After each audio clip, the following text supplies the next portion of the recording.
life was like growing up for you. But is there anything there that you wanted to add, do you think? My parents, my mother was a city girl. She was pretty well off. My dad was a country boy.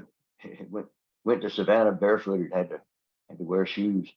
He was educated, even though he didn't complete high school. He had to work, but he went to night school, and he was just a guy who read a lot and studied a lot, and so he was a pretty smart guy.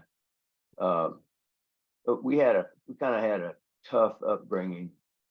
But my parents they'd been through the Depression, and we had a farm. We raised just about everything we needed. I mean, we'd have to go to the store and get mayonnaise and things like that, you know. But it was a good experience growing up like that, learning how to grow things. We had cattle, we had hogs when I was really small, chickens, ducks. We had some guinea fowl, so that had a big influence on me. Being, having been raised like that. So I lived in an apartment for too many years, traveling around the country, moving around, and finally I got to buy my own home place. And first thing, that me and my wife did is we started getting birds, different kind of fowl, and working gardens and things like that. So I mean, I've done that everywhere I've moved since then. This is the third house, and here I'm living on a rocky mountain ridge, and everything's almost on a slope except where the house is. So you have to be kind of creative about it, having a garden. So yeah, that was a big part of my childhood. Okay, and you mentioned, Carl, your parents coming through the Depression. They obviously would have come through the Second World War too. Was your dad a World War II vet by chance? Yes, he was 28 years old. He had to join the national the state guard, and they got called active duty. He was 28 years old and had two kids. And so he was very unhappy. And having been in the Army and have people do the same thing I'm doing that were 28, 29, 30 years old, we called them Gramps usually, And my son, he was like that when he was 29 when he joined the Coast Guard, and he got called Gramps all the time. So he said being on a boat in the Coast Guard was like being locked up in a high school gym for 2 months with all those kids. You can appreciate that. Absolutely. Did your dad go overseas or anything like that? He got sent to Japan. He was in the occupation army. He drove a road grader, working building runways and stuff like that, great roads. And he hated it. He hated every minute of it. And the story I've heard him tell the most, that I remember the most probably, he was in a barracks, and the foot of his bed, and it's probably a double bunk, was on a board that was kind of loose. And they had this guy would come in like 2 or 3 o'clock in the morning, and he'd step on that board, and it would wake my dad up. And he got up one night and told him, I don't know, he told him anyhow, he said God wouldn't be happy when he got through with him. I don't know what he said he would do, but he never stepped on that board again. So, now my dad, he hated me going into the Army. He did everything he could to try to talk me out of it. My first name is Carl because my mother's brother was killed on D-Day. He was in the 82nd Airborne. He was dropped by a parachute behind enemy lines. And a lot of guys, in fact, if you ever watched the first movie that came out about D-Day a long time ago, you probably wouldn't remember it, but there's a French town, and they show that in the movie, and that's exactly where guy got parachuted down on the roof of a church. If you remember that scene, that's where pretty close to where my uncle was. So I was named for him. My mother was very distressed when I told him I was going to join the army, and I dropped out of college, and that made him mad. Well, that made him be disappointed, not mad, but I didn't have any direction, I didn't know what I wanted to do, and college was tough, and I had a harder time focusing. So when they reclassified me 1A, I didn't have enough money to go all the way through. So I dropped out a quarter to work, went back again, and the Army reclassified me as a top guy to be drafted. And so I went and joined so I could do what I wanted to do more so than what they wanted me to do. Because the last thing I wanted to do was end up on the ground with a rifle. Okay. And about family as well, siblings. Did you just have one sibling? No, I got a brother 12 years older than me and a sister 9 years older than me. Okay, so And they were the two that would have been born during the Second World War. Okay. that's exactly right. I have another sister, but she's only 3 years older than me. She and me were oops. So you know what I mean. So yeah, there, and my brother, he's never talked about that very much, but my mother has talked about it quite a bit. She and I were really, really close, and so she would tell me all kinds of things about her earlier life, and that was interesting. I know she talked about them and that things they had to do, like get food stamps and things like that to be able to buy certain commodities. I think coupons or something like that. Get sugar and oil and things. yeah. And you talked a little bit with the kids about training and so forth, and obviously doing the helicopter training. Was that something that you wanted, or it just kind of unfolded? I when I was at University of Georgia, I was in Air Force ROTC, and the reason was because my goal was to get out of college and join the Air Force and try to be a jet pilot. I didn't know if I could or not, but you got to be able to pass the physical. And so I was in pretty good shape then, but I was 5'11" and a half, and I weighed 118 pounds. But I was tough and I was fast. And the training and everything that you went through, did you enjoy it? I mean, one question I always like to ask, when you're getting into that military lifestyle and frame of mind, did you find it easy? Was it difficult to take orders and all that? No, it wasn't difficult to take orders. The difficult part was the training program.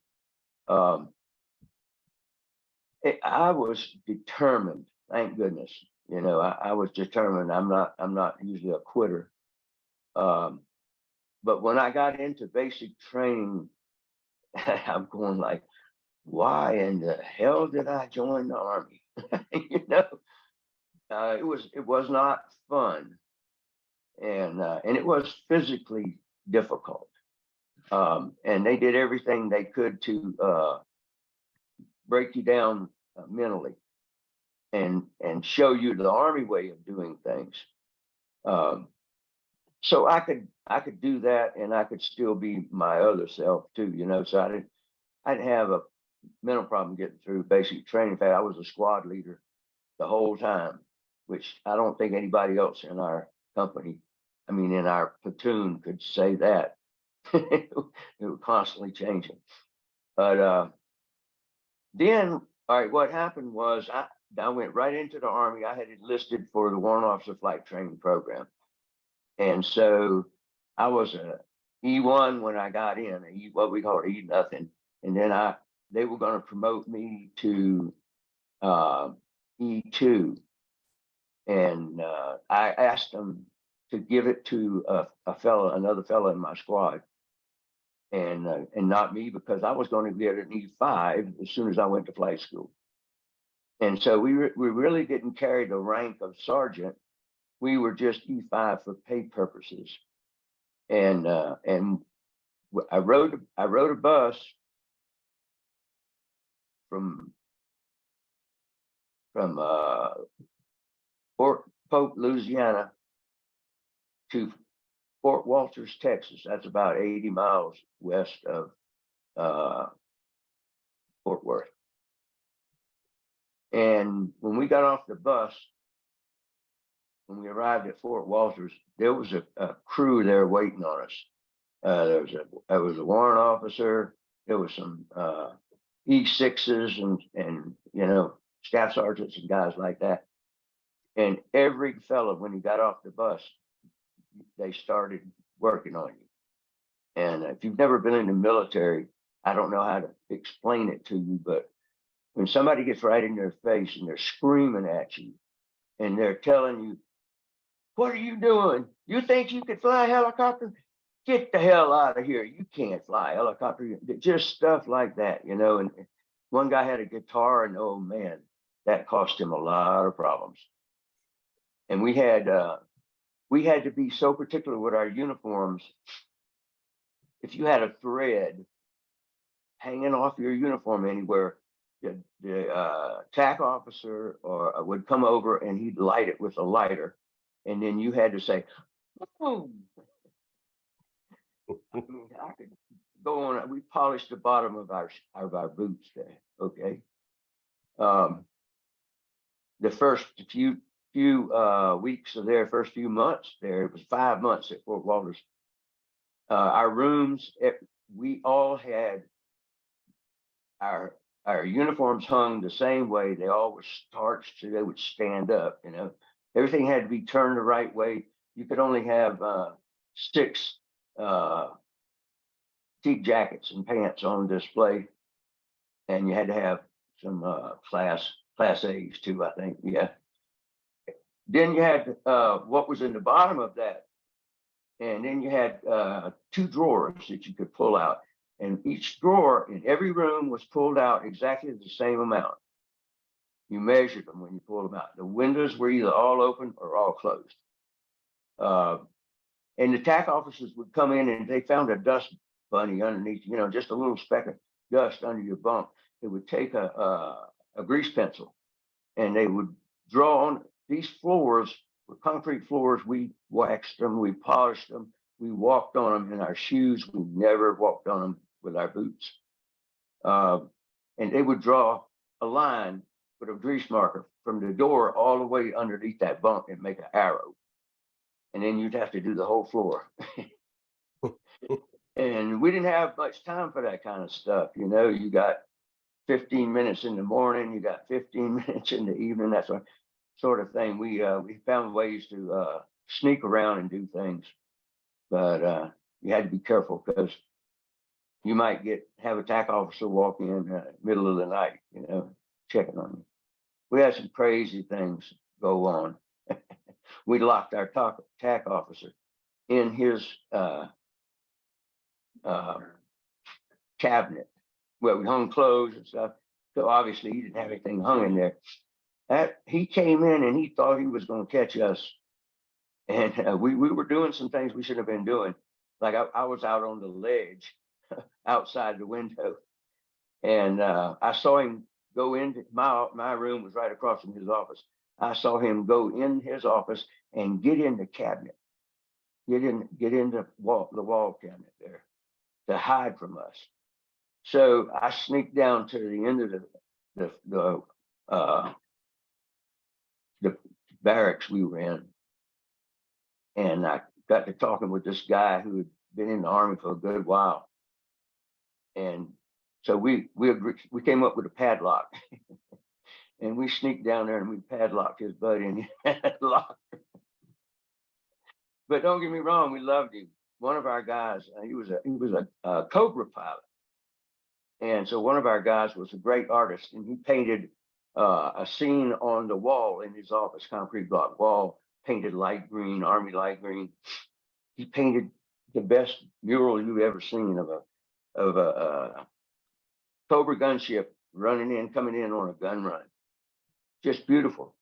Well, it lasted until we had an inspection with higher ups, and they, that's not it's not military standards. You got to paint over that. So back to the light green paint, you know. We had a rock in his office. We would first walk in a warrant officer company, and out in front of our barracks was a huge rock that was painted red and had a big white number 1 on it. And so we put one of those in his office, a miniature of that, right in front of his desk, and that had to go too when we had that inspection. So when we threw that off the end of the wing, we were on a wing down. Anyhow, we threw that off, and then we was on the 2nd floor. We all took a bet on how deep of a hole that rock would dig in the ground. Everybody bet a few bucks on that. I think it was about 3 inches. Crazy stuff like that. But the training was a combination of officer training and flight training. So we went to ground school for the first 3 months, first 30 days. And then after that, we began to fly. And so we would go to ground school in the morning and fly in the afternoon, or vice versa. And we would ride out to what we call these were stage fields, which were 2 kind of short runways side by side, and they had a tower where one of the instructor pilots would be, you know, telling us what to do if we were solo. So everything had to be just so, about your uniform, about your room. And when you ate, you had to eat a square meal. So you sat on the first 6 inches of your chair, and you picked up your fork, and you came up like this, and then you came over like this, and you went to your food, and then you had to come back up to your mouth. It all had to be square. And there was always people checking, looking at you. You know, somebody was around trying to keep everybody on the program. So then ground school was very interesting, and the Army uses what they call program text. I'm sure you may be familiar with that. And that was one of the easiest ways to learn I have ever seen. And it was a lot of repetition. But learning, we didn't just learn how to fly helicopters. We had to learn weather. I was just about could forecast the weather when I got out of the Army. And we had to learn the aerodynamics. You know, not real deep, not like if you were going to be a jet pilot, but aerodynamics. So they're cramming all this in your head. You haven't gotten much sleep. You're trying to stay awake in class. And then you go out to the flight line, and what they did for the first 10 to 12 hours is you had an instructor pilot who flew with you on the left seat, and you flew on the right seat. And they had various little helicopters that we flew. 2 of them were the type used in Vietnam. But the OH-23 was used in Vietnam, and they had those for training, but that was for the big tall guys. The shorter guys, like I was, under 6 feet, we flew what was called a TH-55, which actually was a Hughes 300, Army version of it. And a little light helicopter. It had 5 belts that drove the rotor blade, and you could get your hand underneath the tail boom, and you could lift it up, you know, and get the back skids off the ground. That's how light it was. So one of our guys named it Mattel Messerschmitt, and so that became the name of it in our unit. But those little things, they couldn't go over about 70 miles an hour. And if you went any faster than that, it was a possibility of the bubble, the cockpit bubble coming in on you. So if we needed to go real fast, as fast as it would go, which wasn't much faster than that, somebody would sit there with their feet up against the plexiglass. They had to change out tail rotors while we were in flight school, because if you got in a heavy rainstorm, the tail rotor would possibly disintegrate. And if you're a student and you have a disintegrated tail rotor, you're probably going to die because you don't have enough experience. So for the first 10 hours, you had an instructor pilot with you. And then for somewhere at 10 to 12 hours, you had to solo. And if you didn't, you were out of the program. It was just that simple. So 10 hours flying a helicopter with an instructor pilot is not very much time. And I had never been in an airplane until I joined the Army, and I flew from Columbia, South Carolina to Atlanta, and then from Atlanta out, I don't know, but that flight from Columbia, South Carolina, I got so airsick, I threw up 3 times. We were circling at 10,000 feet. Anyhow, flight school, like I was saying, it was very intense. But if you soloed, why then it was this big celebration for you, you know. And when we got back to near the base, there was a Holiday Inn, and we would go. They would carry you up the sidewalk and around behind the building where the swimming pool was, and they'd throw you in the swimming pool. And they even had rollerblades there, you know, and it had something like all WOCs,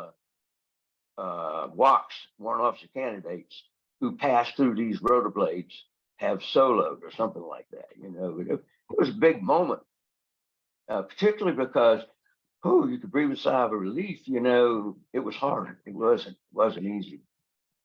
Yeah, it was very intense. It's going through flight school was the hardest thing I think I've ever done in my life. And when I soloed, I was over 10 hours, and I went up, I took off, I went up, I went around the pattern on the downwind, came crosswind, went down on final. And boy, when I got to the bottom, I couldn't figure out how to get that thing to stop. I was up and down and left and right, and back and forth. And finally, I overspeeded the engine. And that ticked me off. And then I got it down on the ground. So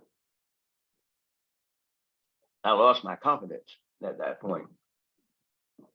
And then I didn't think I was going to be able to do it. So I went to see my TAC officer, and I told him, I said, you know, you guys, this whole time I've been in flight school, you guys have been trying to get us to quit. Well, I want to quit. And he looked at me. He said, Zipper, you can't quit. We're not going to let you quit.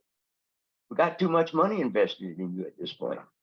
And that was a very expensive training program. But anyhow, as it turned out, I went out to the flight line the next day, and instead of wearing my flight suit, I was wearing my fatigues. And I reported to the flight commander, who was my IP. And I learned a lot about that later. But at this time, he was the highest ranking guy there. And I told him that I was going to quit the program. And man, talking about somebody getting angry. And he ordered me to go back. And when I came back I better come back the next day, and I better have my flight suit on. Because what I didn't know, I didn't learn it until about 30-something years later. He had never had a student pilot before. He was a fixed wing guy who then went into rotorcraft, which is a lot of people did the opposite way, you know, so back and forth. If you could fly both of them, that was great. But he never had he had never had a student before. And the other instructor pilots who were warrant officers, this guy was a major. Okay? They were warrant officers, and they're going like, no, no, don't do that, you know. And he says, no, I want to have a student. But that ended up being me, and I'm weighing 118 pounds, and he probably weighed 240. He was a big guy, and he was a good instructor pilot. But when he got out of the aircraft, there was so much difference in the CG. So when I came into land, and I'm so light, I couldn't control it. So I got back the next day, and he said, we're gonna give you what they were gonna do to me if they weren't gonna let me quit. They were gonna set me back 2 weeks in the program. Then I'd be with people I didn't know. I'd be what's called a setback. They were going to tell me I had to say I had fear of flying. Had to go to a psychologist and say I had fear of flying. Well, I wasn't going to do that. I didn't have fear of it. I just didn't think I was capable. So I went back to the flight line. They gave me another instructor pilot, and his name was Chuck. I'll get it in a minute. Anyhow, we went out and we flew around the pattern about 3 times. And he says, okay, I'm getting out. You're ready. So I said, okay. So he got out, and I went around the appropriate amount of times, takeoff and landings. And so I got my solo certificate. So I should have given you a picture of that. I think I might have the last time. I did. But yeah, Chester W. Carlock was his name. And then about 28 years later, I picked up a book called Firebirds. And it was about a helicopter company in Vietnam. It took me a while. I read the whole book, and it was something I was looking at the back cover, and something hit me about his name. I think they might have put Chuck down there at that point. I don't know. But of course, I knew him as Mr. Carlock. But I put 2 and 2 together. I ran, and I got my solo certificate, and it said Chester W. Carlock. And here's this book, Chester W. Carlock. And so we got together at a VHPA reunion. I went to my first ever in 1998. And when I showed up there and he and I shook hands and everything, he starts screaming, hey guys, come over here, come over here. This is, I can't remember my IP's name, who was that flight commander. He said, this is the flight commander's student. Get over here, you know. So they were happy I was alive, you know, because they had all already served in Vietnam. And Conlon, that's what it was, Major Conlon. This is Conlon's student. And it was a big deal with him having a student. And so it was, they knew he wasn't going to be able to do it. But it worked out fine. It was a thing with them there and him, I think. But yeah, I got to meet him. And I got to meet the guy that he flew with that was a prisoner of war for about 5 years. He and I busted we busted a guy up in Minnesota, I think, somewhere up there like that. He was pretending to be something that he wasn't. And a guy that was in my unit wrote me an email and sent me some information about it. And I sent that information to the ex-POW. And we got together and we got a hold of the local newspaper that he was having promoting. We got a hold of the television station. We got a hold of the radio station. We burned his butt and gave him the truth. Anyhow, so that was that was, let's say that was primary flight school. And when we got out, it was around Christmas, and I got a leave to go home, which was absolutely wonderful. I had gotten a leave before flight school because I had a 30-day waiting period and what we call a snowbird.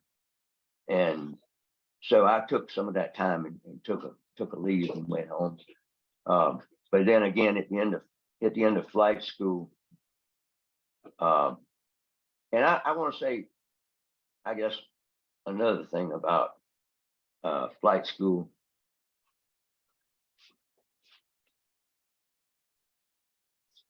I don't think I've ever been any happier to do something like that. Particularly being I'd never flown before, and a lot of the other guys had. There was something else I can say, I can't remember now. I'll come back to that, I guess. So I left there basically, and then went home, and then I flew to Fort Rucker, Alabama, which is actually near Daleville. And there I was in what they call advanced warrant officer training, and they treated us like an officer. So the previous 5 months had been training for to be an officer and training to be a helicopter pilot. Let me tell you, the officers that go through officer candidate school are not trying to learn how to fly an airplane when they go through there, or a helicopter. So it was a lot tougher than just going through officer candidate school, in my opinion. So that was another thing I thought, to be proud of. So we got to Fort Rucker. They treated us more like officers. We had different rules about things. It was a lot different environment. And we then, first thing we did is we went to instrument flight school, and we flew the Bell 47G. And my instructor pilot was a former Marine helicopter pilot. And he was the coolest guy I have ever met as an instructor pilot. We might be flying. I had to put on a hood when I was flying and just could see the instrument panel. And that's how you had to fly. Well, it was clear weather, so he was telling us what to do and make this turn and that turn, go up, go down, various things. And I would get so sick when I put that hood on, air sick. So it was difficult. And then they would put us in these link trainers. It was, you know what I'm talking about? Yeah. And so that thing would move around just like the helicopter did. And I'm all closed in. Oh, air sick. As soon as I got in there, I get motion sickness. It was horrible. And one day they would we had to fly this particular path to get into an airport, and they had an instrument that was on a map. It had a pencil that drew your path on a map, so you could look at how you flew the approach and did you do all the correct things and everything. Well, for a little while, mine was really good, but then when I got into where I had to start turning and stuff, the line just kind of went on off until it got to the edge of the map. It was so embarrassing. And I don't think I would have passed instrument training if I hadn't had the instrument instructor that I did.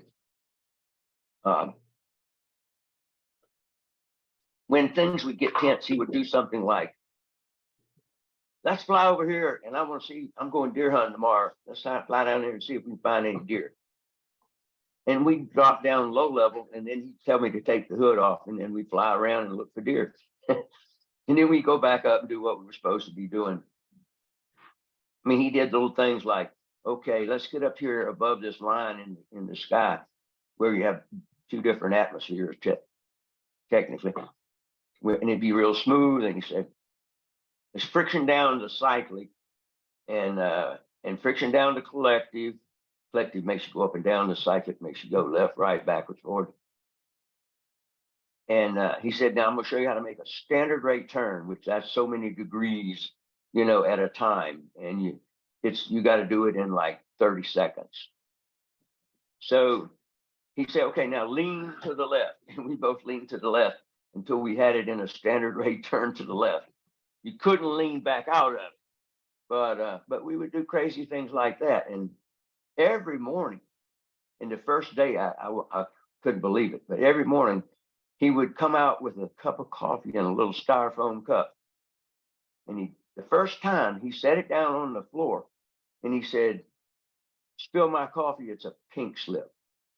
Well, if you got 4 pink slips, you were out of the Army. I mean, not out of the flight program. So that was a pretty serious thing.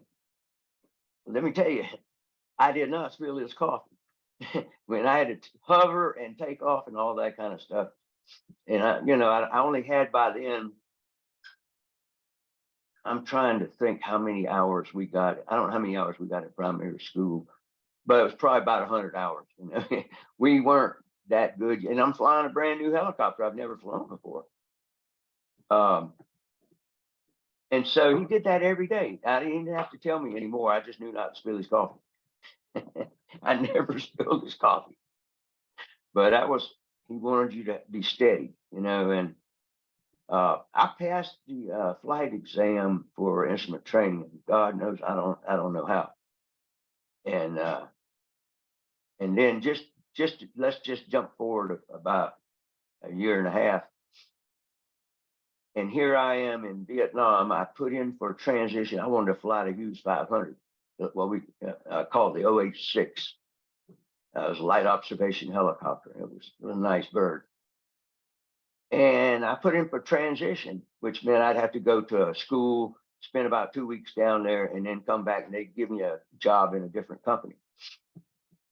And so after the third request for transition, my platoon leader comes to me and he says, I have a transition for you. You're going to be the instrument check pilot for our company.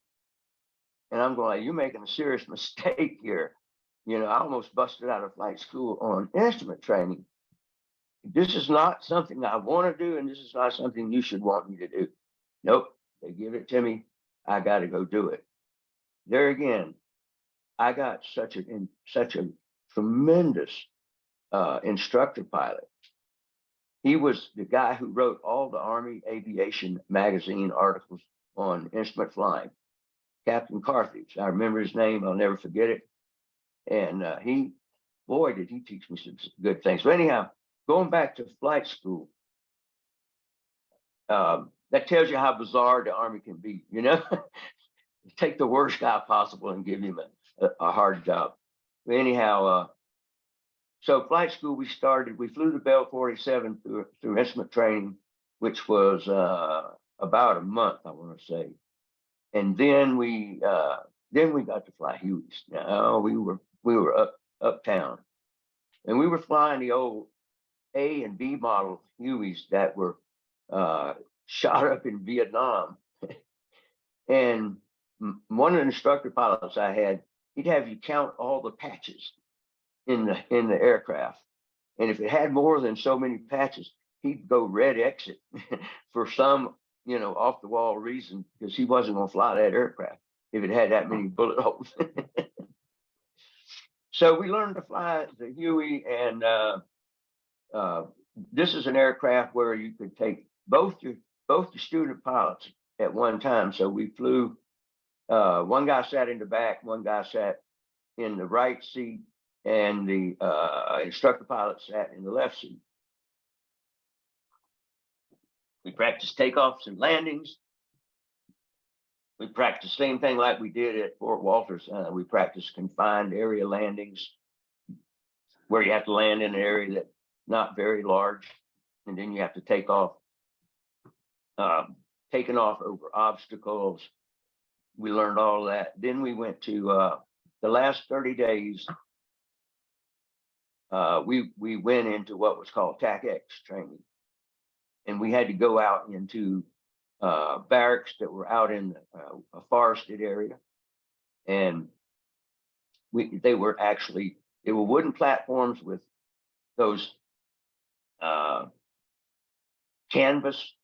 It was a canvas tent on a wooden platform, and we had cots that we slept on. So it was trying to simulate something of a wartime situation there, your barracks. And then we got into some really interesting training, learning to make night takeoffs and landings. We flew out to we flew from Fort Rucker over to what was the fort's names? Georgia. Yeah, I just read about it. I think. Sorry.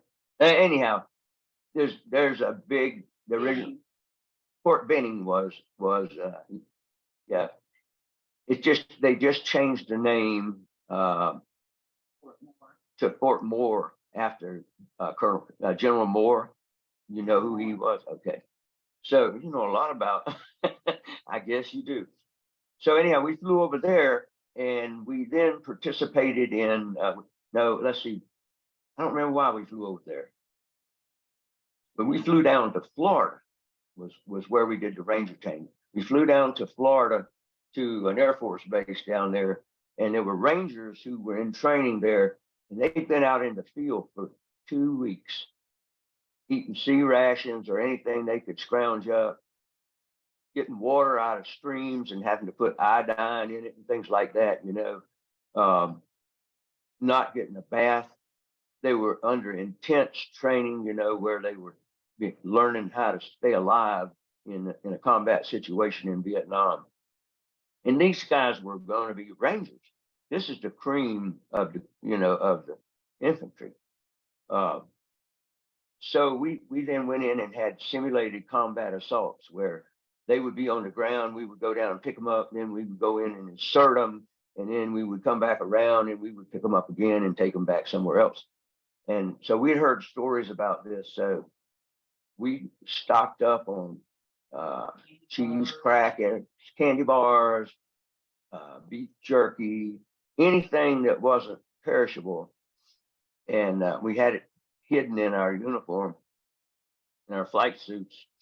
And so they told us, you know, these guys, they are really hard up for something good to eat, but it's against the rules to give them anything. So the first load we picked up, they had a TAC sergeant with them. So we weren't able to give them anything. But the second group that we picked up, it was six guys on the helicopter. We gave them everything we had. That one of them, he was in the back. I remember this. I can see his face. He's looking at. We got helmets on, okay, and it's really noisy in the helicopter. He looks up at us and he goes, ah. That's when we started handing out the goodies to him. So we learned a little bit about how to do that. And then the next thing you know, we have to go take the final physical. And we would take that final physical. We passed the physical. Then we would have a day that we were promoted to warrant officer. And then the next day, we would be presented our flight wings. It was all over. You'd made it at that point.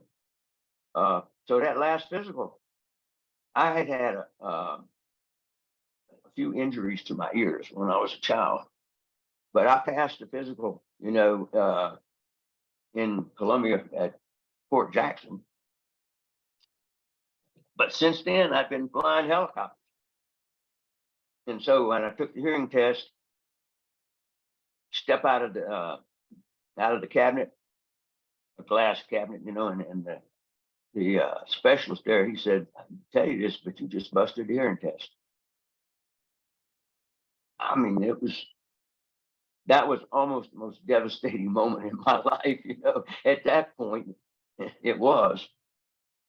And we were talking a little bit. I said, man, now one thing is I only have to do the remainder of 2 years if I bust out of the program. So I don't know what they're going to end up doing with me, you know, and this is just horrible. He said, well, you know, this is exactly what happened to me. I busted the hearing test, and they sent me to somewhere in Texas, I forget, for medic school. So he said, that's how I ended up doing this. So maybe they'll send you to medic school. And some of the guys, they would send them to MP school. We all had a much more education than most of the people that were getting drafted. If you had a high school diploma, you had more education than most people who were getting drafted, particularly where I was. But he said, you know, I had the same thing happen to me. I know how you feel. He said, I tell you what, you get back in there and I'm going to turn this on again. He said, and when I point my finger at you, you mash the button.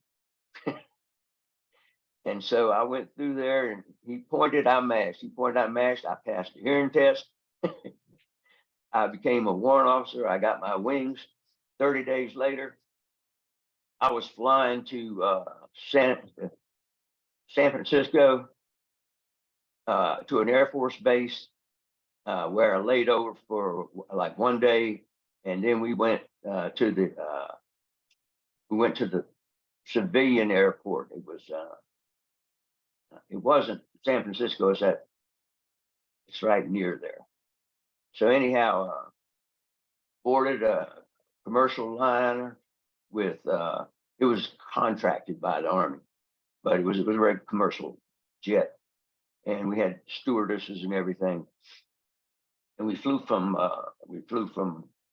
there to Hawaii, and then from Hawaii, I think we flew to Guam, and then I landed at down near Saigon, and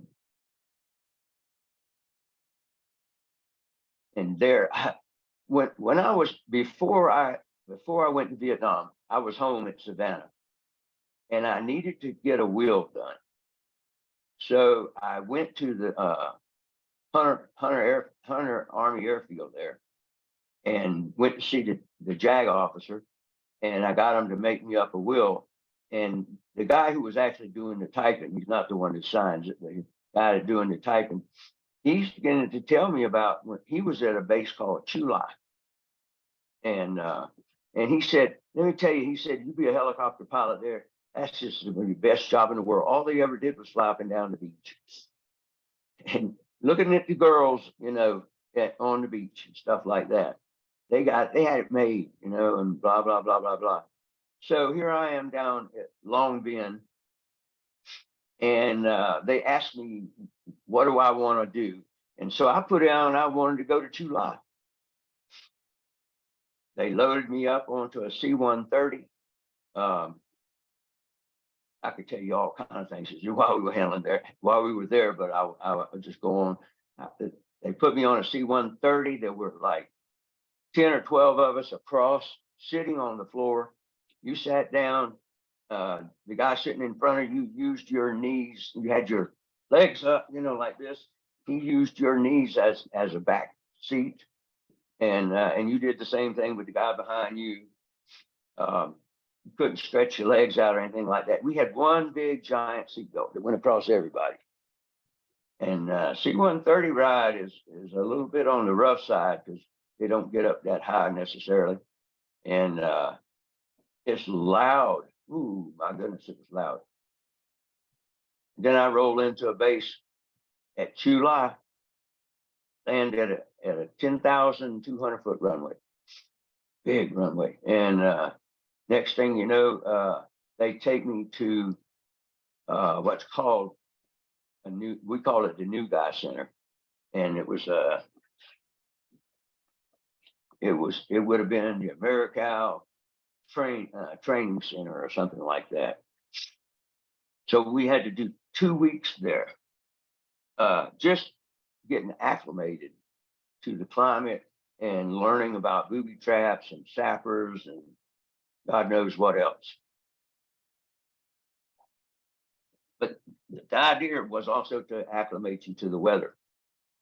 I was already acclimated to the weather because I was from Savannah, Georgia, where the humidity and the average temperature are about the same, about 85, you know. And then I was out in Texas, and it was so darn hot out there. It was unbelievable. And ice and snow in the wintertime. Then I went to, I went to basic training in Louisiana. I mean, how much? So I was well acclimated in advanced school in Alabama. So I learned those things about Vietnam, and we had to walk a trail and look for booby traps. It was just in the training center. Had to walk a trail and look for tripwires or any kind of booby trap. And if you tripped one, there was a quarter-pound charge of TNT that would go off in the inside of a hole with sandbags around it. And that wasn't pleasant. So while we were there, there was a rocket attack. Boom, boom, boom. And we had a guy get injured in the building. But we wasn't the building I was in. I think it was the next one over. No, it was the building I was in. It was divided up, and it was on the other side. Some fella got so scared when those explosives started hitting. We were up off the ground. He jumped out the window, but the screen was still in the window. So he got injured when he went through. Crazy. That's the first injury I ever saw in Vietnam. And then after that, they told me I was going to the 176 Assault Helicopter Company. And I did.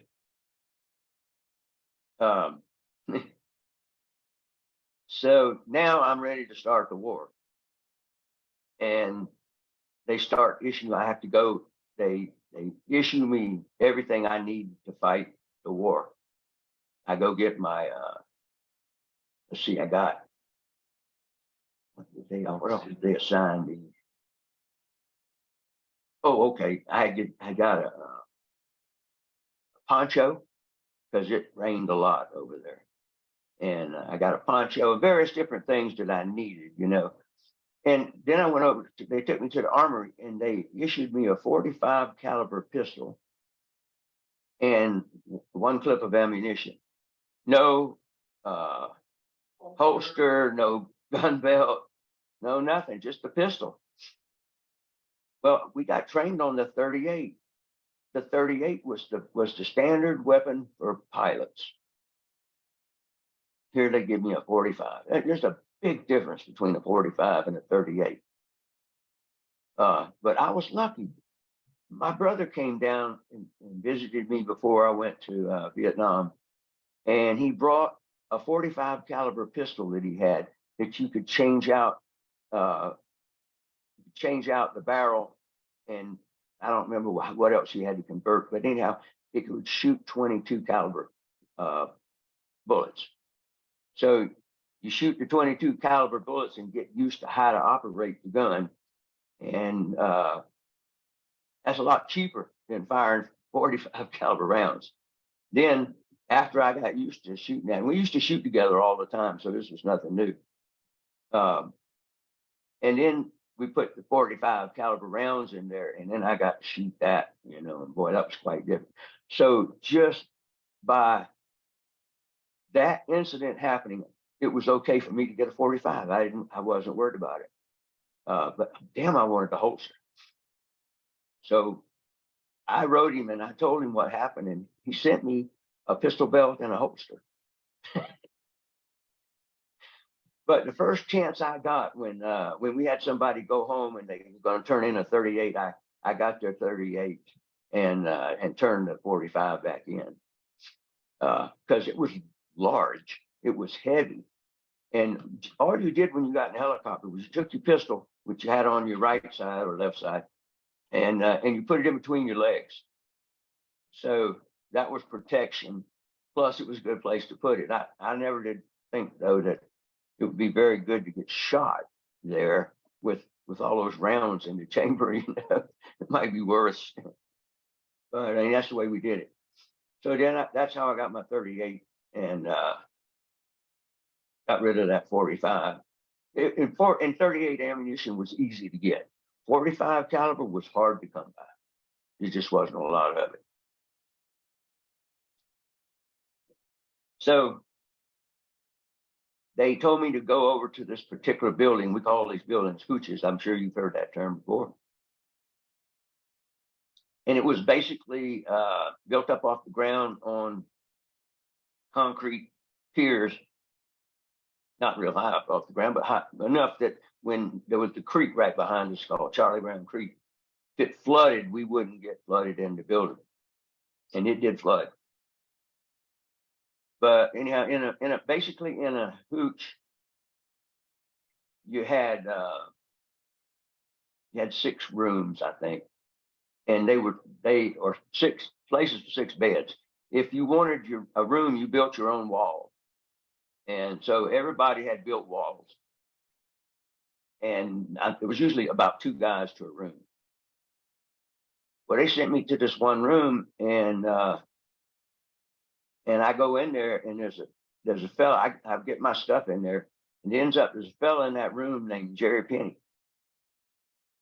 and he had what he had done is he had a bed that was on a cot frame, and there was a bed that was built onto the wall.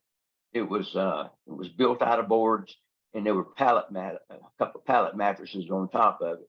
It wasn't very wide. It was kind of like being on a ship, that kind of thing. And when he came back, found out he had kept that bed made up, so it always looked like somebody was in the room. And the platoon leader told me, he said, "You get the bed. Jerry's been keeping that bed made up, and he thinks we didn't know that there wasn't anybody in there, but we know there's nobody in there. So that's your bed." He came back and he told me to get the hell out. And we were there together for a week, maybe. And he had a survival knife that was stuck in the wall, and you could see all the places in the wall where he had thrown that survival knife and stuck it in the wall. And I'd be laying there in the bed, and he might throw that knife and stick it in the wall while I was laying there.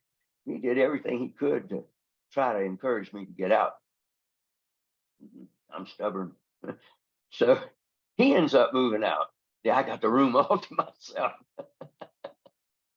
I always thought that was kind of funny. And then I end up flying with him, and well, here I am, the FNG. And have you heard that term before? Okay, good. I don't have to explain it. And so I'm the FNG, and he didn't like me to start off with, Good golly, Miss Molly.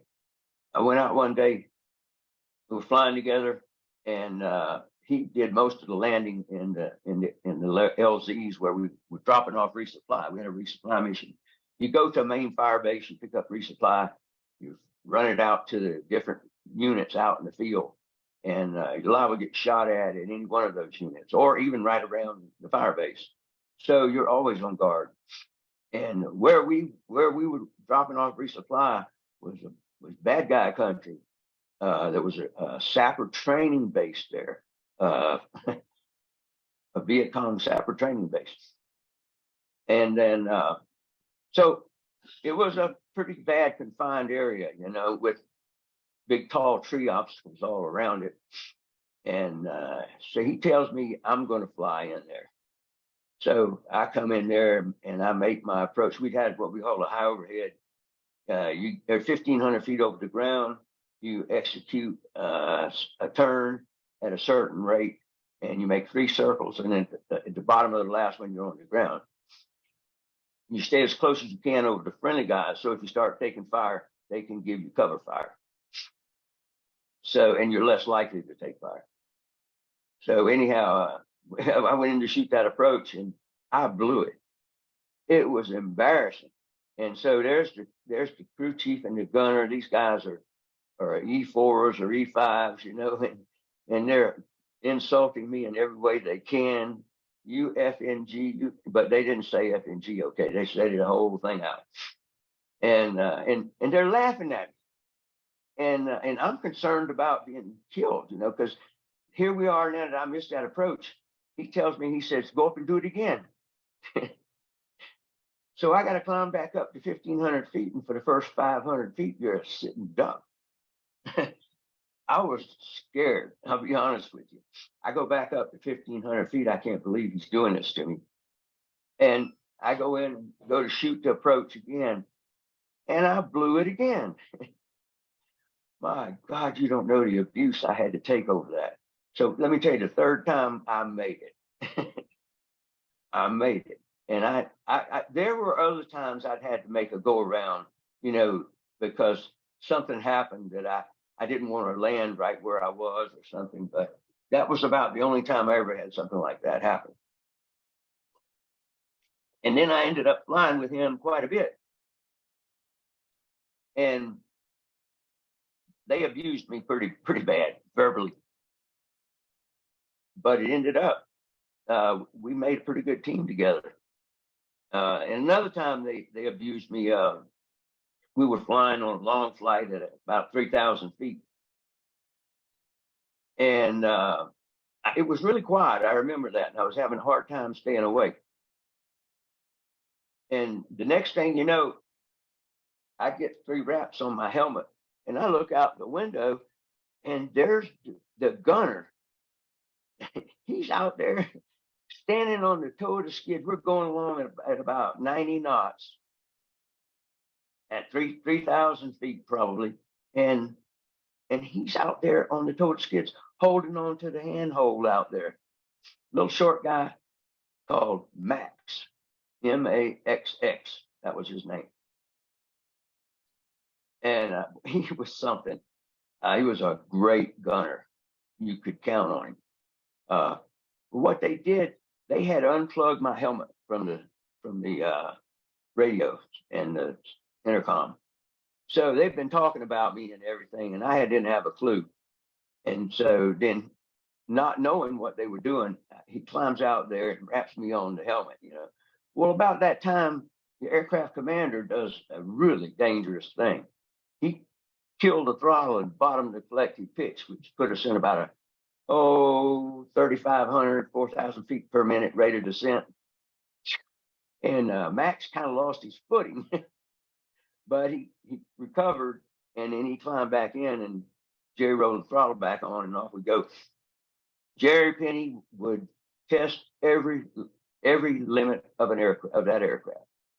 If it was supposed to do this, that, I mean, he was crazy. And I learned not to fear death flying with him, because I figured I was going to die every time that I flew with him. I mean, he was unbelievable. We were flying along one time, and we were low level. And when I mean low level, we would raise up to get over the rice diet. Okay, we were dragging our skids in the rice, and so we were more likely to get shot at, but we were probably less likely to get hit, at low level because of the way we did it. So he's flying around, dodging all the obstacles, and I'm looking for any possible place where the enemy might be, sitting. So I would call out, hooch it at 10 o'clock. He'd break to the right. Hooch it at 11 o'clock. He'd go a little more. Wherever I saw a hooch or something, I would tell him, and he would avoid it. And the next thing you know, and we had in the back, we had a lieutenant colonel and a major, and I don't remember whether we had anybody else back there. I know these are guys we picked up at one place, and we were taking them back to a place called LZ Stinson, Fire Support Base Stinson. And we broke out into a big open rice paddy area, and somebody opened up on us, and we started taking hits. Jerry broke hard to the right, and I looked back, and the gunner on the right side was shooting the water underneath him. He broke so hard and so fast to the right. I was concerned our rotor blades would hit the rice paddy, but they didn't. And so we got back to Stinson, and we landed at the VIP pad. and because these guys were, ranking officers. And when we sat down on the skid, they motioned for Jerry, the aircraft commander, to get out. And I thought, oh God, we were low leveling, and we weren't supposed to fly under 1,500 feet. And if we low level, we were supposed to fly 50 feet above the ground, called contour flight. We were 15 inches sometimes, you know what I'm saying? And so I figured we were in big trouble. And I noticed they had a map out, and they were looking at a map. And next thing you know, they climb back in. Penny climbs back in. Everybody gets buckled up. He picks us up and starts taking us off, and we started heading back where we came from, but at altitude. And he says, these guys weren't real happy at getting shot at there, and they control an artillery fire base. We're going to go get some payback. So we went back and circled over that area, and they called in artillery fire from their base on that whole area where we got shot at. The other thing I would tell you was when Jerry broke to the right, the crew chief on the left, being a gunner at this time, he had his M60 out, but the break didn't bother him. And I watched him, he walked some bullets up through the water. There was a guy standing there, and he walked those bullets right up between his legs. Now, we were gone so fast, and it was such a hard break, I never saw whether he hit him or not. But I think he probably did. So that was an interesting thing. Jerry would if we had a command and control mission where we had to fly the VIPs around and drop them off at various places, instead of circling up in the sky at 15, we'd have to go off away from where they were and circle around, but wait for them to call us on the radio. He might go sit on a ledge on the side of a mountain, just go land, and you have no security, no nothing. We just sit there until they, pop the smoke and call us to come in, and then we just drop off and go down and get them. You never knew what he would do. He led a flight on a combat assault, low level. It was 5 aircraft, 5 of us. Another time we were landing at an airstrip. We were at about 1,500 feet. We were out in the mountains. And when he came in to land and he started to execute his straight in approach, he chopped the throttle and made it an engine failure type landing, a practice engine failure. Well, all those guys behind us, they didn't know he was going to chop the throttle, so they couldn't keep up. But he did. He took it all the way down to the ground too. Just unpredictable. Oh, yeah, a great pilot. We would go skiing in the ocean. When the waves break, you kind of get this smooth area, and we drop the skids in there and go skiing. And then we had a wave break into the cargo compartment. We almost bought the farm that time. So there's a lot I didn't know about him that I didn't learn until later. But he was flying with a pilot that got shot in the shoulder, and I got a picture of that shoulder holster and the aircraft with the bullet hole in the windshield. Guys were friends of mine. But anyhow,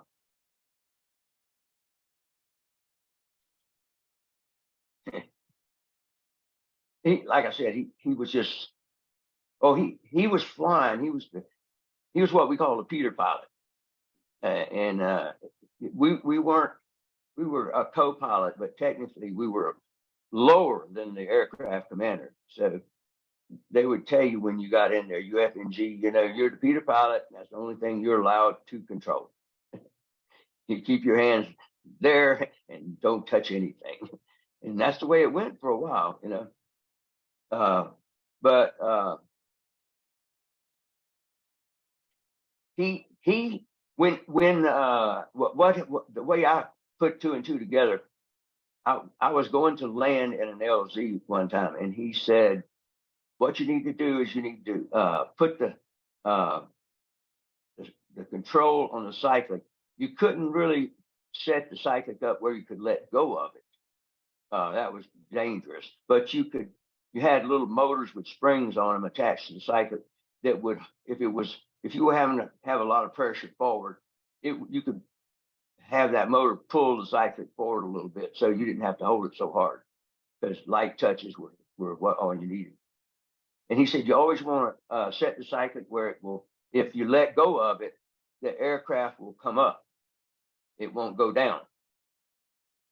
And he said, because if the other guy gets shot and you're flying, I mean, if the other guy's flying and he gets shot, you're going to have to grab the controls, and you don't want to be heading for the ground. Good lesson I learned. And then I found out many years later that that's his aircraft commander had got shot, and that's how he learned that lesson. So he would pass things on, and he wouldn't tell you why.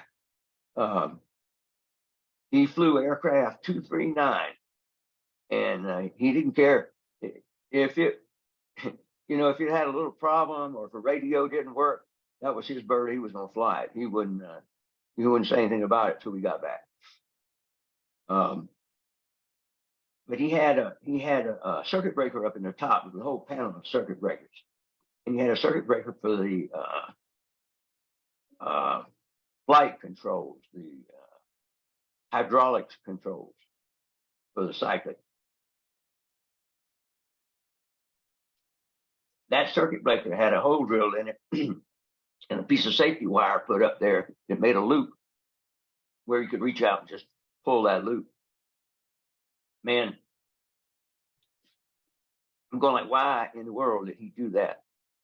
And he said, well, if you would have a cyclic hard over, which I'll explain that in a second. If you would have a cyclic hard over, it's a bad thing. You don't have to be hunting around for that circuit breaker to reset it, which is the only thing you can do, is to reset that circuit breaker. And if that doesn't work, you're dead, okay? Because when you have a cyclic hard over, there's 4 hydraulically controlled, I don't know what to say, like a shock absorber. Like there's 4 of those connected to the cyclic. And when you move the cyclic, it changes, the hydraulics, and that's how you move things around. With that massive rotor blade, it's got so much torque, you can't hardly do that if you don't have that. It's like power steering in a car. If you don't have power steering, you know how hard it is to control the car. Same thing.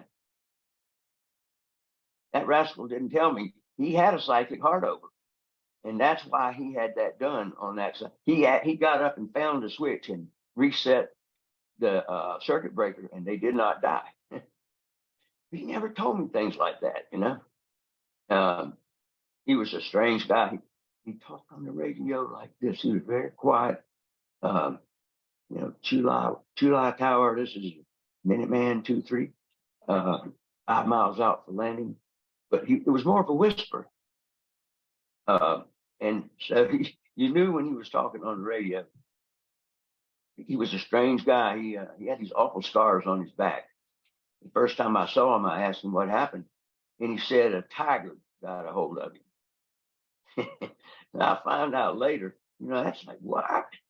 How did this happen? But you don't know, and you're an FNG, so you don't question some things, So later on, I found out he was riding a motorcycle and was in an accident, and that was road rash. Big, bad road rash.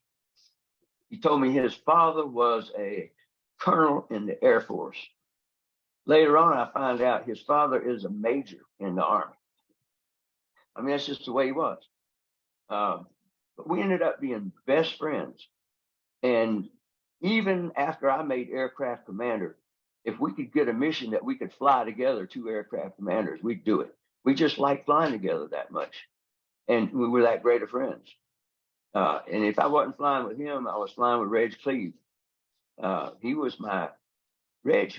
Reg made aircraft commander about the time I got there, I want to say. So he was ahead of me by 3 or 4 months. But let's say I was going to get out in I was going to get out in July, and he was going to get out sometime I think at the end of May. So that's about how far apart we were. So you usually didn't make aircraft commander until you've been there about 3 or 4 months, and you had a certain amount of hours of flying time. And then you had to get checked out, and they sign you off as, okay, flying the left seat. Once you were aircraft commander, you had to swap it. The aircraft, it flew the same from that seat, but the feeling of it was much different. You're making a left turn, and here you are looking down at the ground, as opposed when you're sitting on the right side, you're not, but you are from the right side. The controls, it's just the perspective was different, so you had to get used to that.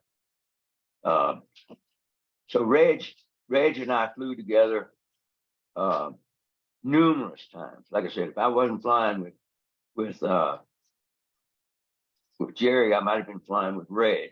But even before that, when I was an early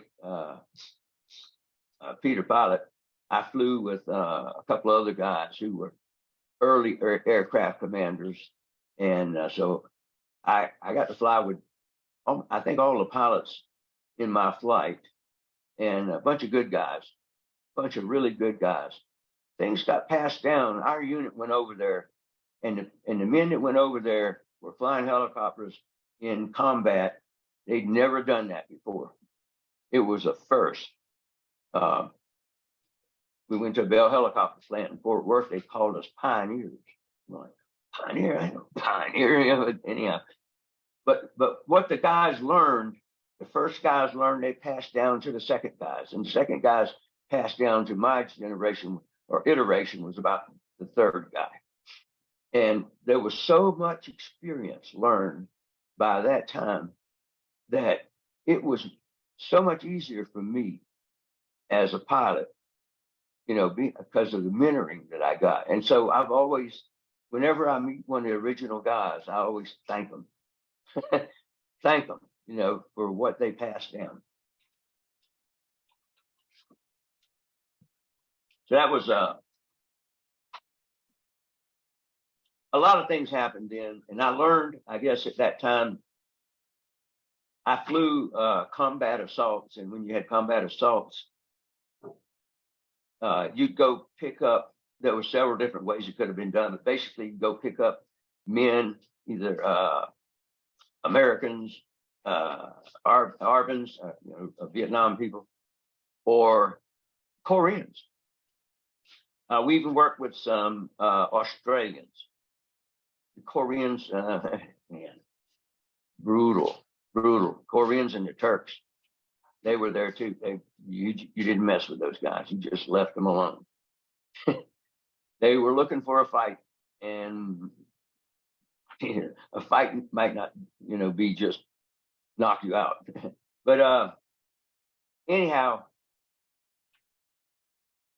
so I got to know a lot of the guys and fly with them, and then here comes time for me to make aircraft commander. And so I have to take what I had to do to make aircraft commander. The first thing I had to do was fly with every aircraft commander in my platoon, and they all had to give me the thumbs up. And if I didn't get it from all of them, I didn't become an aircraft commander. But I get all the thumbs up, and then I had to fly with a fellow named Don West. He was Minuteman 22. He's the first guy I ever flew with in Vietnam. First flight I ever had. I went out and we did a check ride, and so we flew around all over the territory, and he would be doing various things. He taught me where some geographical locations were. We shot order rotations. We shot hydraulics off landings. All of the emergency procedures I had to get checked off on by him, and then. He had to check me out as being okay to be an aircraft commander. And I became an aircraft commander, and now I got the left seat, and I got other guys in the right seat. And if I wasn't flying, I tended to get motion sickness. So the poor Peter pilots that flew with me didn't get as much stick time as they might have got with somebody else. I didn't like getting air sickness. I didn't like it at all. Once you get it, you don't feel the same, you know, after that.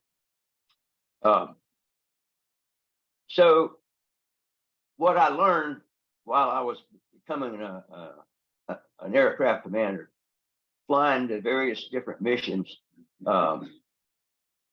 we might fly resupply, and we go pick up stuff and drop off stuff, haul people around, haul sea ration, anything. And then there were other missions where anywhere from 3 to 30 helicopters would all go in and pick up troops and insert them in an LZ. And generally prior to the insertion, an artillery unit would just blow the hell out of the LZ with artillery fire. Then our gunships would roll in with miniguns and rockets, and they blow it up too. And then we'd come in to land, and we had our gunships on the side of us. You know, it'd usually be a light team if it was just a small formation. Two gunships that were Charlie model gunships at the time, which became Mike models, but they were B model helicopters that had been converted with a bigger engine and a different rotor system, and they were bad. They could get right down there on the ground and duke it out with the guys on the ground, and they had miniguns and rockets. Plus, you had 2 M60 machine gunners on each side who got a lot of practice. So they were badass. But they would come in and fly with us, and we started taking fire while, you know, we would tell them where the fire was coming from, or they would see it and they just roll right in on it. Well, I found out I didn't like that, and I'll tell you why. We were out in way west of Chulai, northwest, and it's real bad guy country. We did not control that country. The NVA controlled it. We had bases out there, but we didn't control it. So we're going in on a combat assault, and we're landing single aircraft at a time. And we were back at the ass end of it. We were at the trail. We were trail.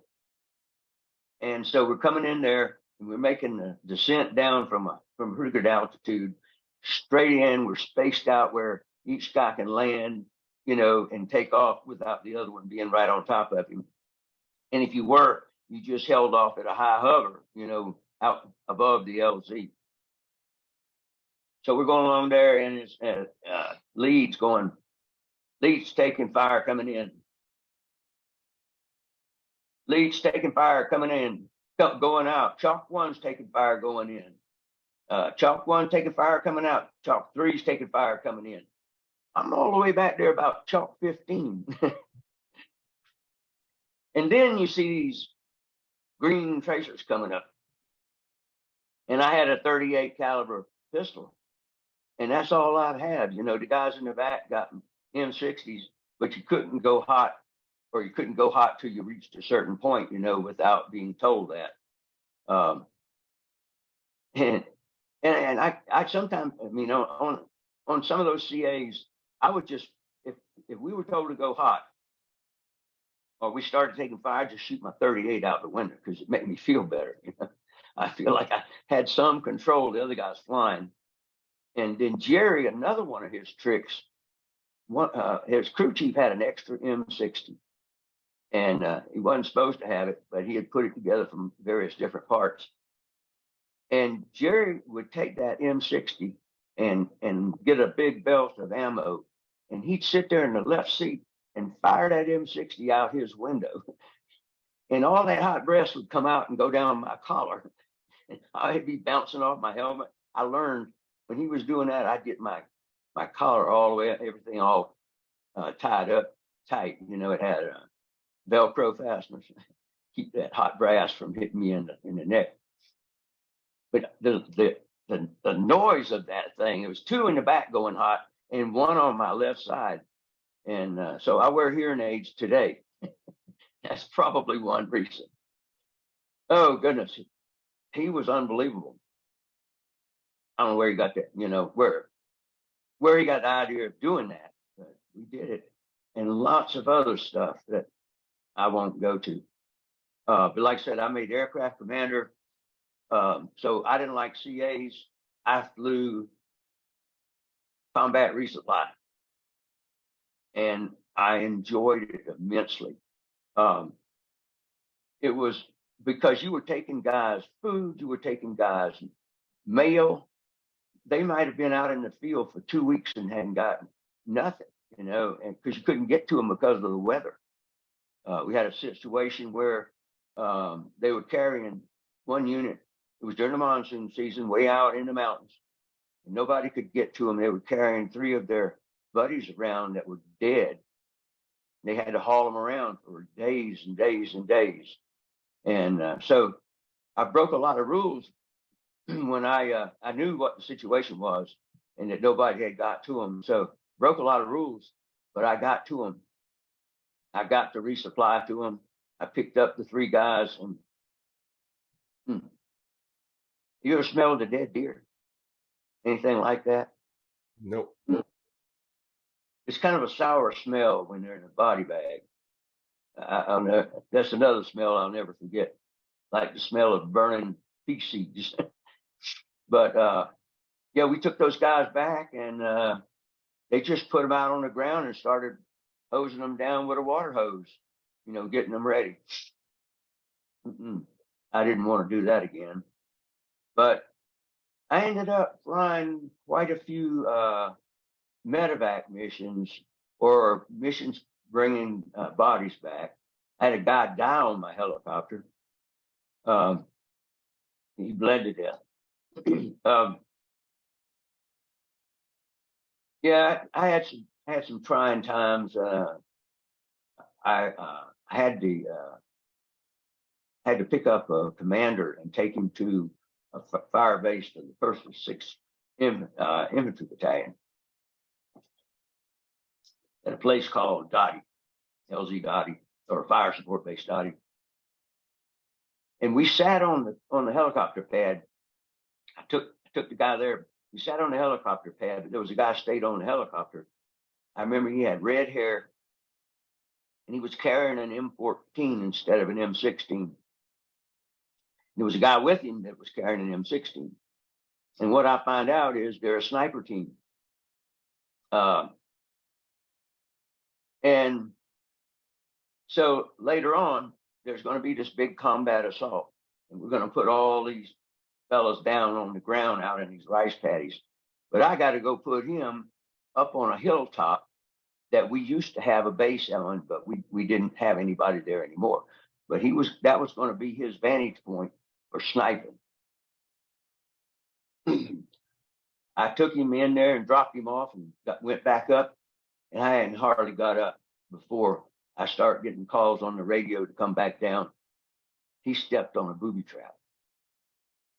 So I went down and I picked him back up, and his right leg looked like if you would take a knife and insert it into his calf right below the bone and just go all the way through and then come all the way down to his ankle. That my whole muscle was just hanging loose. He was missing fingers. He had shrapnel all in his legs, all in his entire body. It was awful. And he screamed and screamed and screamed. I know he was in immense pain. I understand that. I put the helicopter on the red line, nose down, and went straight to the hospital. You had to call and you had to call I don't remember who the medevac name was now, but anyhow, they tell you which hospital to take them to. We had 2 hospitals based on what the injuries were. And so I ended up taking him to the 91st and back. Like I said, he screamed the whole way there. And they wouldn't let us carry morphine because there was so much drug use that they didn't want morphine in an emergency pack on a helicopter because it was getting stolen. So there's nothing we could do for him. Dropped him off. you go back out at it again. That was the thing that bothered me the most about being what we call a slick driver. Slick sided being it didn't have guns, didn't have mini guns and rockets on it. Anyway, that was the really most difficult part. I couldn't tell you. I think the awfulest thing that I ever saw, though, no, that's not the awfulest, but one of the early things I had happened to me with Jerry Penny before I was an aircraft commander. We put in a dog team, and you already heard my feelings on dog teams. Okay, so we had this dog team, and we were going to put them in. They had somebody they were looking for. They wanted to track him down with the dog. And then later on, they called me up. I'm still circling because the dog team, we're waiting on something. And they say, look here, we got this guy. He's a BC, and he's wounded, and we want you to come down and pick him up. So I start making my approach, and they said, forget it. He's going to die. There's no way you can make it. So we went back up and circled, and it was probably, we were getting kind of low on fuel and getting concerned about what we were going to do. And they said, well, this guy hadn't died yet.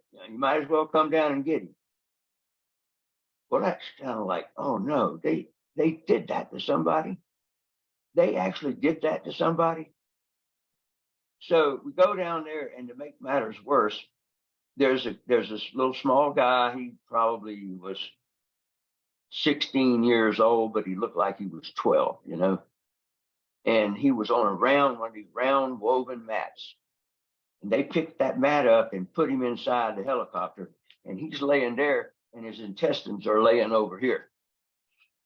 Oh man, he'd been cut with a bullet right across his stomach, and his guts flopped out. He was just laying there, though. I don't know if he was conscious or not, but that just broke my heart. I never wanted to kill anybody when I went over there, and I thought that was a good thing about being a helicopter pilot. But I tell you, the first time you get shot at, that all goes away. You're ready to shoot back.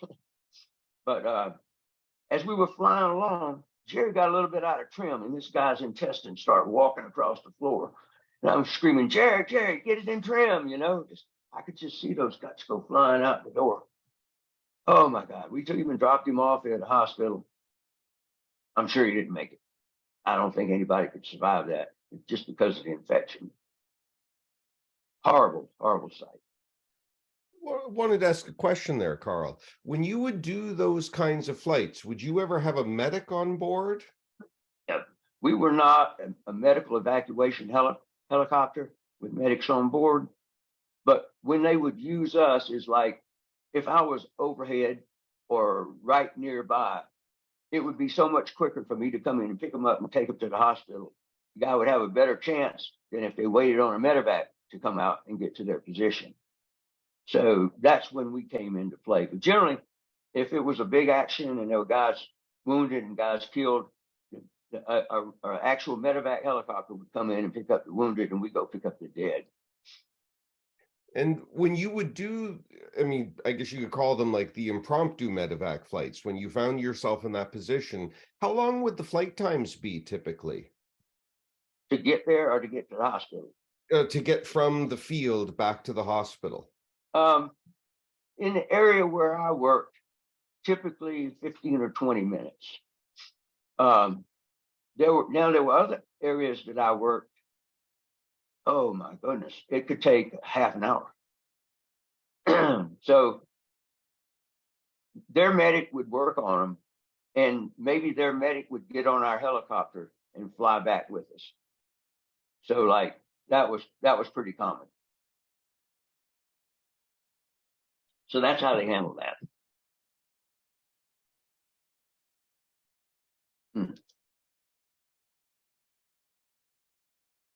And in the case of the Viet Cong you just mentioned, when they put somebody like, I don't know if you flew out VC or NVA on other occasions, would they ever have any kind of restraints like handcuffs or anything like that? Did you ever have to? Yeah. we would pick them up. A lot of times they'd say, well, go over so-and-so, you know, and we got some POWs for you to pick up, or some suspected BC. And their hands would be tied behind their backs, and they would get in the helicopter and squat on the floor. After I'd gotten shot at and I'd seen things happen and I'd known guys were getting killed, you know, well, I didn't have as much sympathy. I still wasn't one to want to kill somebody, but I didn't have any sympathy for we were in a war. I understood that. So we might do things like they're sitting there, they got sandbags over their head. And their hands are tied behind their backs, so there's nothing they can do, but they could look down around their feet. That's all they can see. I remember I took some of these guys, and we gave them a ride from hell. Low level, back and forth, trying to just mess with them because they're just sitting, they're squatting on the floor. They're not going to fall out, but they don't know that. And you can hear them screaming and hollering back there. So I sat down on the ground at the base where we were going to take them. And the fellow on the side where I was, on the aircraft commander side, he just kind of leaned over and out came a bowl of rice. Looked like somebody just turned over a bowl of rice. Poor guy. So I didn't do that anymore after that. I felt a little bit bad about that. But things would happen. You had to watch your crew members. People would get stabbed with screwdrivers, you know, the enemy. Other things that I'm not even going to mention. But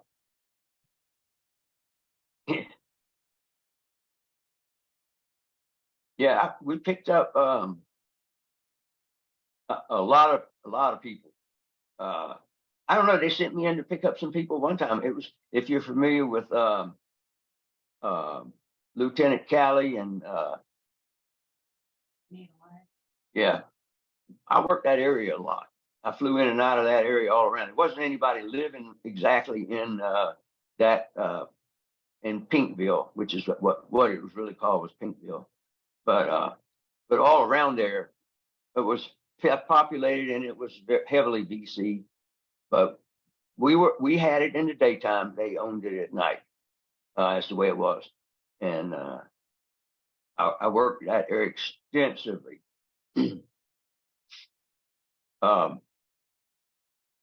So we picked up. They told us to go pick up some people, and I could see it again, just like it was yesterday. There was two women standing together, and one of them was holding a baby, and that baby was nursing. And they took that the woman and pulled her away. The other woman's holding the baby now, and they pull her away from the baby, and it looked like that woman's nipple stretched out about 6 inches. The baby didn't let go, but she was crying and wailing. We picked up a nursing mother and took her in to be investigated or something like. I took her in. I don't know whatever happened. You know, there was a lot. And we picked up some people one time. They would tell us we'd have these what they call snatch missions. And so we'd go pick up somebody from a particular battalion or somewhere, and they'd have us fly out to an area, and there'd be some farmer out there in the middle of the field, and they say, okay, let's go get him. And we go pick him up, and we'd go pick up maybe some other people. Then we'd fly them back to be interrogated. And we had 4 or 5 guys that we had picked up, and the guy in the back is one in charge of that. He just tells me where to go. So when we go to get back, he can't remember where we got one of these guys, where we picked him up at. So he says, okay, just land over there and let's let him out. He could have been 15 miles away from where he was, you know, or I don't think we went more than a 15-mile diameter picking people up, but I felt so bad about that. We didn't know where to put him back. As strange things happened, there was a brigade, Charlie command and control mission that we had, and we flew the brigade commander's aircraft It had a 900-pound radio console in it. He had every kind of radio you can imagine, but it had a lot of secure equipment on these radios, so he could talk secure. But usually along with him would be a captain and the first sergeant and an E5. So it'd be 4 guys back there in this 900-pound radio console, and we'd fly him around and go wherever he said go. I lost my train of thought on that. Now I got off too much nods and ends. I guess it'll come back to me. Well, that's okay. These are fascinating stories, and I got to say, yeah, your memory and ability to tell them is remarkable. yeah. I have to. That one will come to me again in a minute. While I want to talk about the colonel. A lot of interesting things happened with the colonel, and so that's the reason why. We had 2 different colonels. One guy was so good, and these are bird colonels. They're just next rank under general. But like I said, we had 2 different ones, and one of them, some guys on the ground got hit by a booby trap, and they were in a minefield. And he had the aircraft commander go land the aircraft, and he and his guys got out right there in enemy territory, where, in a minefield, and they had the wounded loaded on board and flew them to the hospital and came back. And in the process, they tripped a booby trap. One of the officers underneath him tripped the booby trap, and if I remember correctly, he was killed. I think the others were lightly injured. The colonel got a shrapnel in his knee. So after that, we put a step on the side of the helicopter, and so he could get up in there easier. And I had the honor of flying him to Da Nang and taking him to his next post, where he was going to get promoted to general. And he was a good guy, a great commander. Yeah, no, he was, I can't remember his name right now, but he was a good guy. The next one we got had been the battalion commander from Fire Support Base Dottie. And he became the 198th Brigade commander, which had the 1st of the 6th, the 5th of the 46th, and the 1st of the 52nd battalions under him. Well, one day I was flying out around Pinkville, and I had a lieutenant colonel on board, and I had a major on board, and they were sitting in the back, and we were riding along. And it's one of these things where you got to go from here to here to here to here, and you're making all these landings, and it's ridiculous to climb up to 1,500 feet every time. So we just hop them low level, And so when I was going to head back to Dottie, I'm going low level. And I hear this voice on the intercom, who is the colonel, and he says, "Mister, you get this helicopter up to 1,500 feet like you're supposed to." Oh boy. So I go up to 1,500 feet. And so we go drop him off, and we climb back up. And I was mad at him. And so I know, he and the guy got off there, obviously. That's the way it always happens. So I'm talking on the intercom to the crew, and I said, "That son of a bitch, I ought to low level all the way back to Dottie just to spite that son of a bitch, Just make him mad, He'd give me Article 15, but who cares? Well, then I heard this voice on the intercom, and it wasn't one of my crew members, and it says, "Sounds okay to me." And I look back there, and there is the major still on board the helicopter, connected to the intercom system.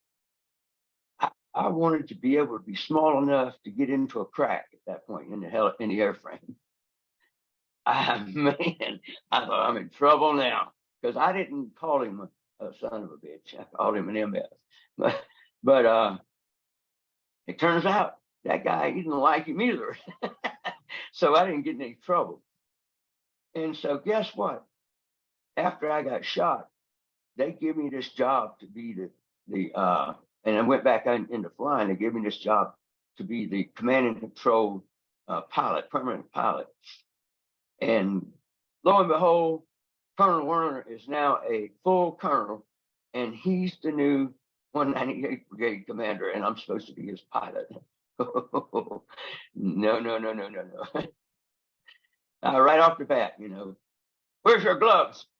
I said, sir, I'd have on flight gloves if I could get some issued to me, but I can't get any issued. The next day, he came up with a pair of flight gloves. They were about a size too small, but I wore them. And then I wasn't supposed to fly over 3 or 4 hours a day because I got shot in the rear end, and it was difficult, after a while to sit. Plus, it was sometimes painful to use. The left pedal was the one you always had to keep pressed, either in or you let it back. It was always pressed against. So I was hitting the left side. So anyhow, flying with him, he had been through, this was a horror story. He had been through the crash course for senior officers at Fort Rucker, and he got to fly a Huey enough hours to get it certified, but by the Army, which is probably about 40 hours, somewhere in that neighborhood. And he knew how to make a stage field approach where you like I was telling you, you go up to 500 feet, you go downwind, then you go, crosswind, and you finally come down. And when you come down at about a 25-degree angle, maybe 30-degree angle, and you hold your airspeed back to about 80 knots. And then when you get closer, you get down to about 60 knots. That's not the way we made approaches. I told you about. We did them circling at 1,500 feet, or we came swooping in low level and popped up and then came down. We didn't come in and make a slow approach in with all these square turns and everything. It's a good way to get your butt blown off, So I hated it when he wanted to fly. He'd make me sit in the co-pilot seat, in the right seat. He wanted to fly the left seat. No, I'm wrong. He flew the right seat. I stayed in the same seat. But one day I was hurting so bad, I told him, I said, I need to go back. I'm on a medical profile. I need to go back and get you another pilot. I'll have another one waiting on you. Oh, no. Zipper, we're not doing that. He said, I tell you what, the next place we land, I'll let you ride in the back and I'll fly your seat. Now I tell you why that's so bad. First of all, like I said, he made these ridiculous approaches where he was gonna get us all shot. We were sitting ducks, and takeoffs the same way. And then I flew with him one night. They got me up in the middle of the night, about midnight, and we had to fly out to a special forces camp out into a canyon, kind of like a dead end canyon. And they were under attack. And so he was going to go out there and supervise. So I'm flying out there. There's another bird out there that's dropping flares. And then there's gunships out there circling around. And then there was what we call, it was Helix 22 or Helix 23, I don't remember. They flew these fixed wing aircraft with turboprops on them. Nice aircraft. They had rockets they used for marking targets and things like that. And they had some M60s in the wing, or maybe 50 cal. I'm not sure about that now. I can't remember the name of that aircraft. No. Anyhow, that there was all these aircraft surfing around. There's everything going on the radio because they're under attack. I can see RPGs coming down off the hillsides. I can see machine gun fire coming in there at them and all this sort of stuff. And we're flying around and they're trying to get it under control. And there's so much noise on some of the flares were not lighting. So now what you got is you got a fence post dropping on a parachute and you can't see it. Sometimes the parachute wouldn't go off. So I'm trying to coordinate with the gunships and with Helix and with the flare ship so we don't get in the way, but we stay over there so he can observe what's going on. And so he was flying, and we could make right turns, you could see. And the next thing you know, it'd been a few minutes, but next thing you know, the aircraft began to, it felt weird. It began to vibrate, kind of like. And so I look over there, and he's sitting there. He's like this, and I flip up the intercom switch. I turned him off because he's making his radio calls on my radio, on my FM. So I had turned him off on intercom and radio. I flip on the intercom and he's screaming, "You've got it! You've got it! You've got it!" He had gotten vertigo. And I looked at the airspeed and we were screaming, turn and dive. Poor fella. I know that must have horrified him because it's not fun to get disoriented like that. But that's how he was. He was that dangerous. So I didn't want to be his pilot.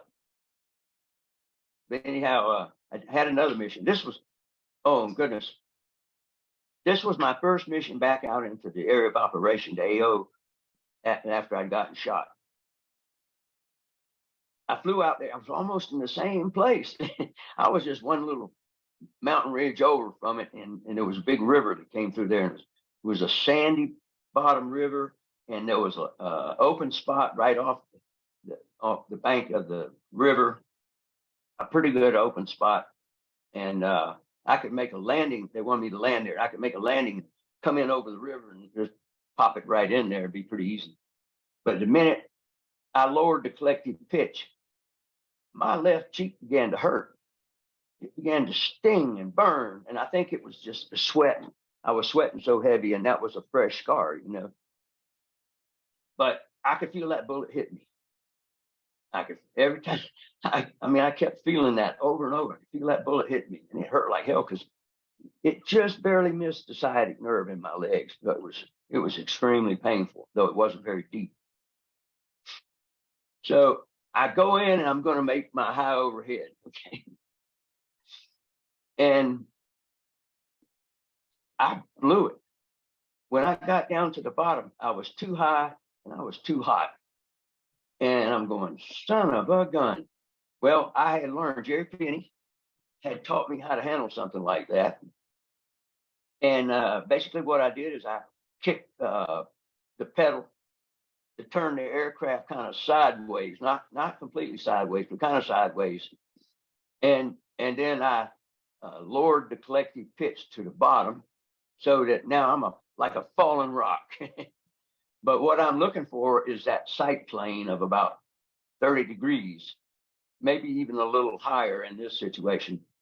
And so right as I got onto my sight plane, right angle to be in there, we're almost on the ground. And I take it, I recovered from all of that and landed straight to the ground. Didn't even hover. So then I dropped him off, and here's another one of those times that I didn't know I had somebody in the back. So there's a lieutenant colonel in the back, and he's the next guy up to the brigade commander. And when I came out of that LZ, again, like I said, I was scared. And there was willow trees all along that river. So I took off to go along the river, and I'm literally dodging willow trees until I got the airspeed up to about 110 knots. And then I pulled the cyclic back, boom, and just skyrocketed up into the sky. So it's going to be hard for them to hit me going forward and going up like at that rate. So I'm a hard target, even though I'm low. That's why I did that. So then later on, they called me to go in and pick up the colonel. And now I know I had somebody on the back. I pick him up and go back. The next day, I got the same mission. I go out there and I park out on the pad. I land on the pad for the 198th Brigade Control Command Center. And it's right out almost on the beach, kind of an elevated pad because the beach dropped off, elevated to the right, but not to the left. So this E5 comes out and tells me that I need to report to this colonel. And it was the colonel who was in the back. It was a lieutenant colonel. Report to him.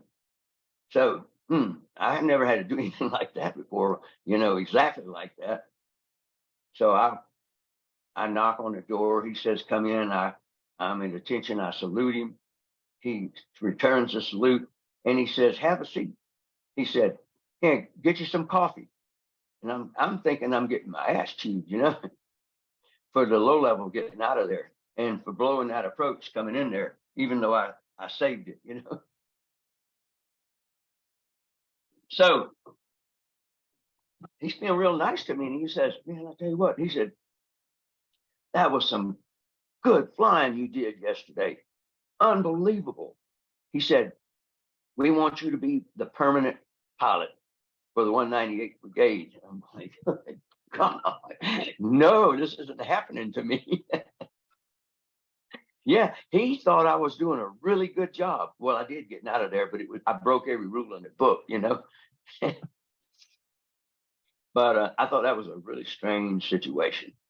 But he seemed to understand that I was trying to dodge the enemy. He didn't know why. So that I got over that mission, and I was okay after that, except my butt would burn a lot of times, when I would start to go down. But that couldn't have been too comfortable. No, it wasn't. And listen, this was combat, and I flew whatever I had to fly. If the mission lasted. I want to ask a favor there. I would love to continue this. I think there's an awful lot of stories you have to tell, and I did look through some of the written material, or some of the links, I should say, that you sent. I'd love to do another one of these if you feel up to it. Oh, absolutely. Yeah, I want to ask you one question. Sure. Why are you doing this? Well, this is something that very much began as an outgrowth of, what I was telling you about before, just the fact that this is something that really interested me, connecting my students to. I mean, I've got some family history in this regard. That okay, I got you. In this oral history direction. But I find it's, whenever people ask me that, the best response I can give is, I think this is a good use of my time. I find it interesting. I think I'm very appreciative of what you're doing, because, and I'll let you go. I just should say this: war is a horrible thing, and Vietnam was a waste of time and a waste of a tremendous amount of people's lives. That's my opinion. Yeah. I was there. So anything you could do to educate the younger generation about what it's really like, they can experience it, and they may not understand it all. And they may think you're bullshit, but try. And so that's all I'll say now about that. That's always my hope. That I have that same idea in mind. It's in no way, shape, or form about glorification of war. I'm completely. Yeah, I get that. You guys have a good day down there. All right, you too. All right, take it easy. Bye for now.